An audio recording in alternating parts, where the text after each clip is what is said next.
او چې کم مور او پلار هغه د دې بچي سره ستړی کړی ده، د دې بچي سره خواري کړې ده، دا بچي د باندې محنت کړی دی، د باندې خواري کړې ده، د باندې خپلې پیسې لګولې دي، هغه مور او پلار ته به څه ملاویږي؟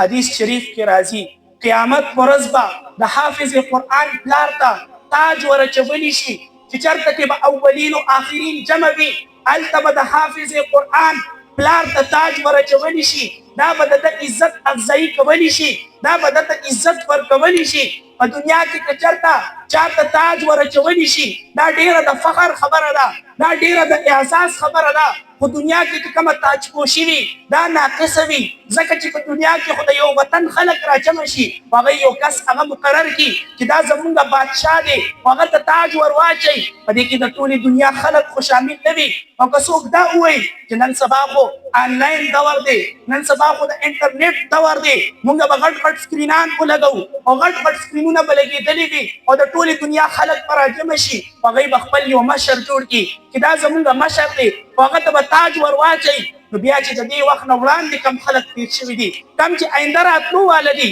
هغوی هم په دې تاج پوشۍ کې شریک نه شول، بیا هم دا تاج پوشي دا تاج ورچول دا ناقص شول. خو چې چېرته د قیامت ورځ وي هلته به د حافظ قرآن پلار هغه به راوستلی شي، لا به حساب و کتاب نه وي شروع، اولین و آخرین به جمع وي، انسانان به جمع وي، جنات به جمع وي، فرشتې به جمع وي، مسلمانان به جمع وي، غیر مسلمه به جمع وي، د حضرت آدم علیه السلام نه واخله تر قیامت پورې چې څومره انسانان راغلي دي هغه ټول به جمع وي، جلسه به وي، صدر به حق تعالی شانه وي او د یو حافظ قرآن پلار به راوستلی شي او د هغه حافظ قرآن پلار ته به د ټولو خلکو مخامخ تاج ور واچولی شي، په اولین او آخرین خلکو کې به دا شور او شرابه شي. وګورئ دا هغه کس دی چې د په خپل بچي باندې په دنیا کې قرآن یاد کړی و، نن دته دا دومره لوی مقام او دا دومره لویه مرتبه میلو شوله، دا دومره لوی مقام او لویه مرتبه که څوک د خپل بچي نه